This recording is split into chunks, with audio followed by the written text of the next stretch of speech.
2003 I was called up on a compulsory call out to go on duties to war.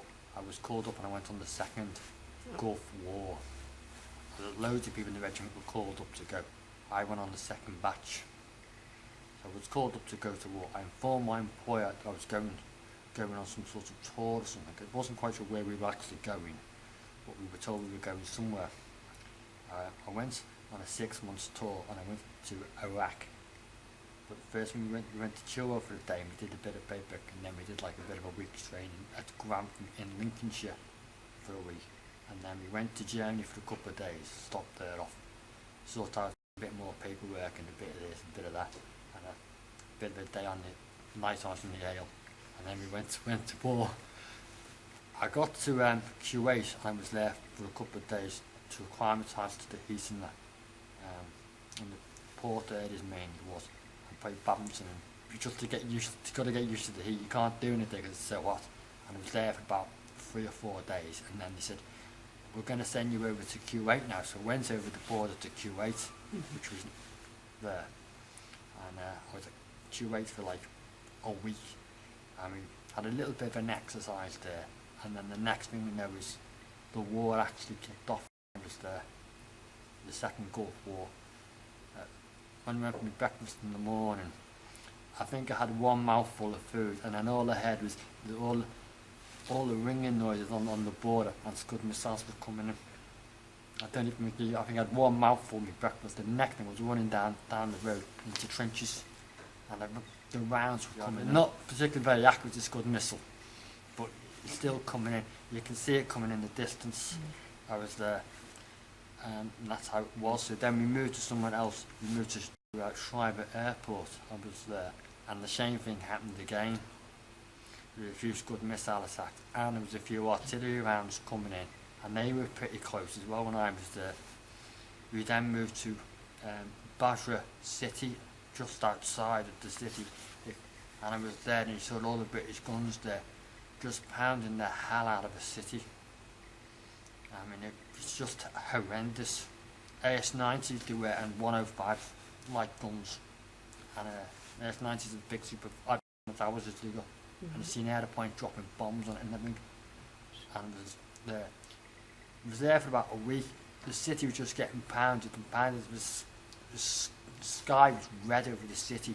I mean, you could smell it all over the city, all over the place. Whenever I was walking around, I could smell it all over the place. It's burning fresh or metal and all sorts. There's no smell like it, believe me. You won't get anyone to tell you the smell. You won't get anyone to tell you the smell. And you were bombing for about a week, and artillery rounds were all going in. And he said one night when I was there, all the rounds are going to stop firing now. And the next thing there was hundreds and hundreds of Charlie 2 tanks just ploughing over it in a massive tank charge straight into the city. And you could see them in the distance going in and smashing the city to smithereens. Civilians still in there? Just civilians still in there. And after about a couple of hours there, they said was in the morning, John, you'll be going into the city. And most didn't see many Charlie tanks there. There was some on the road, but didn't see that many. Most of them had actually gone through the city, cut through it now. All you're going to see now is the final bit of the city. You come in the city in your army truck, and I'm not being funny, with bodies lying all over the place. Nothing has been done to clean up the city. There's holes in the road, and it's right down to the gas pipes where the rounds have hit. And there's no electrics, there's no water. The man's dead. All said, we've got to turn all the water off, we'll turn all the electric off on the city until it's fixed, because there's the chance it's going to explode. I mean, it's bodies lying over, but I mean, it was driving over dead bodies and everything. I mean, you've seen people walking around dragging dead bodies off the street.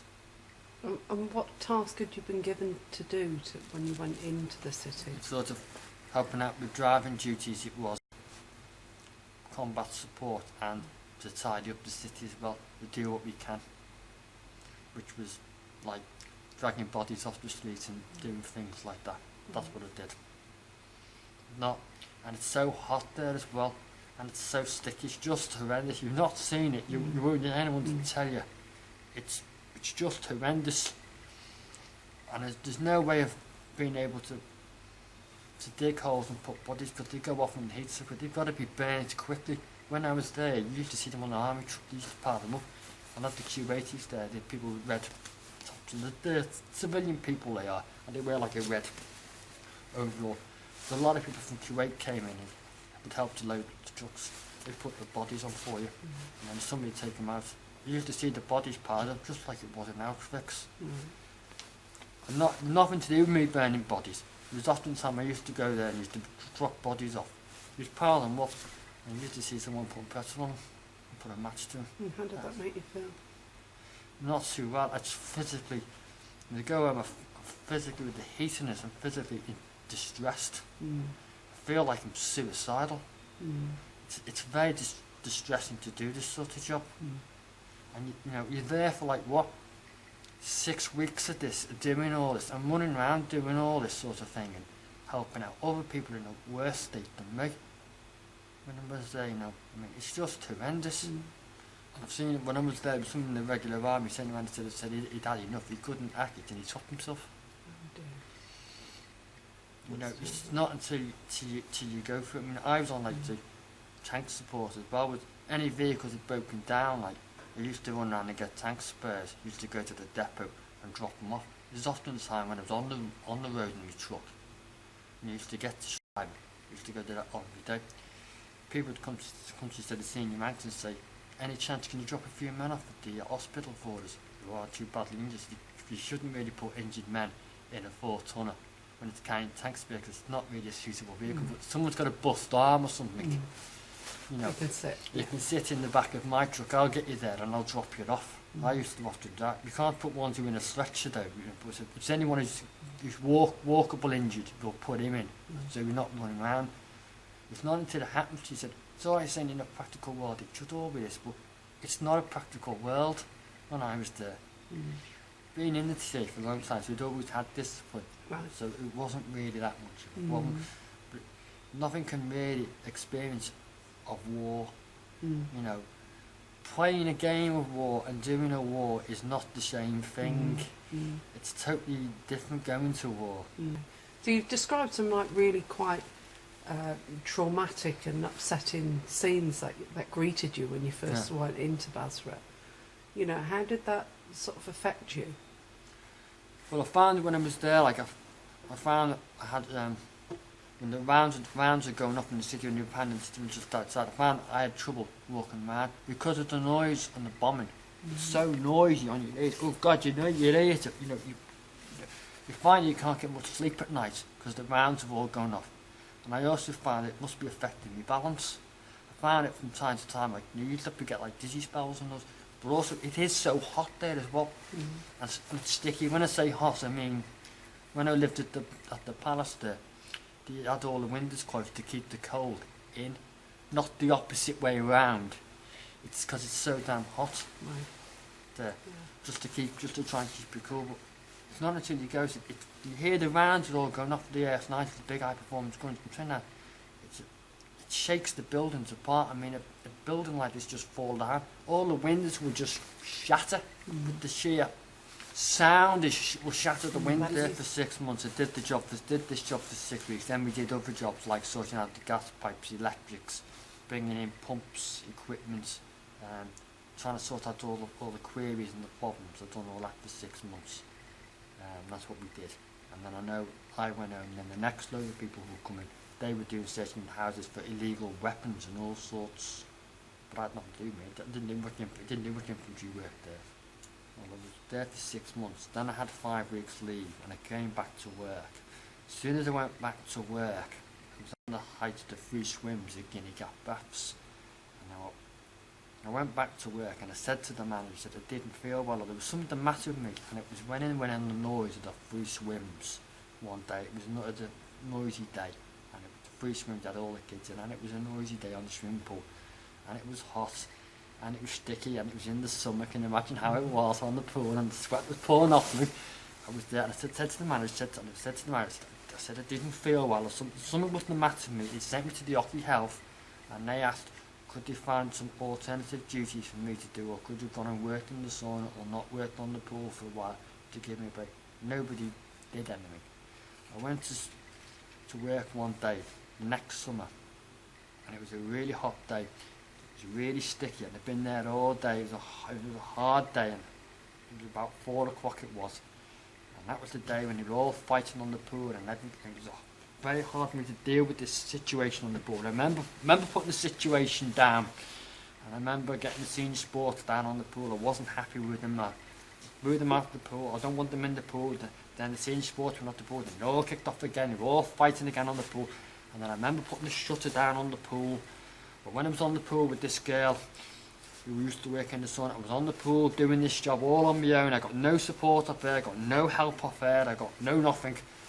And now I put the shutter down on the pool, and I went upstairs and I had my break. As soon as I went upstairs, I don't know what was the matter with me. Don't know what was the matter with me, but I remember going upstairs. I remember going in the staff room, and then all of a sudden the staff room it went all sandy like the desert did. The next thing I know, there was an army 4 tonner that came up. It just come up, it did. It just come up. It was up there. It was, and there just happened to be a small kitchen knife on the table in the staff room, and it went like that. I just went like that. That's what I did. I went like that. That's what I. So you felt that you were back in the heat and the desert. In the heat and the desert, yeah. And what? A flashback, you can also actually, if it's long enough, you can actually see it. Right, which you did. Which you did. Right. Yeah. You can actually see a flashback is that it can be triggered off, the flashback can be triggered off. What you see when you're there in a war is your memories. When you walk down the street or something was to happen in front of me, I don't know, I say a car crash, you've had a crash in the car, this terrific incident, that would be like a trigger to the gun, to setting it off. Yeah, now the day in question on the pool, I have a question to ask. It was so hot, it was so sticky, you've been there all day, it was gunfight at OK Cavalry, we were all fighting on the pool. I put 2 major riots down that day, and I put the shutter down. Do you think when I went upstairs, do you think the adrenaline would have been flowing? Or you'd be well up, wouldn't you be firing on 24 pistons, wouldn't you? You'd be that fired up when it happened. I can see how it's happened. How quickly did that all subside? Within what? Well, 20 seconds, 30 seconds. A flashback doesn't last long at all. It doesn't last long at all. Right. But it's like when after then, it's like the adrenaline's flowing. I know I went home and I know I wasn't. My mum said you didn't look well, and she said look in your face. And I know I went and I had to lie in the bed and said I wasn't well. And then all I know is after that day, all of a sudden the nightmares has all started to come on then. so you get nightmares as well? You get nightmares as well, yeah. What sort of things happen in your nightmares? You see, like, if it's not too difficult for you. Your nightmares, you see what happened when you was there. Like, when I was there, I mean, I've seen 20 people be mown down in front of me with a big armoured person. Okay, you see these sort of things, you see dead bodies lying around and everything. Right. When you're having your nightmares of what you actually see. This is what I see. If you've never seen 30,000 people killed, Which most people haven't. No, it's 30,000 civilians died at Basra in a week, and they also smashed the Southern Army of Iraq was smashed there. I mean, they're all lying all over the place when I was there. You know, it's what I see.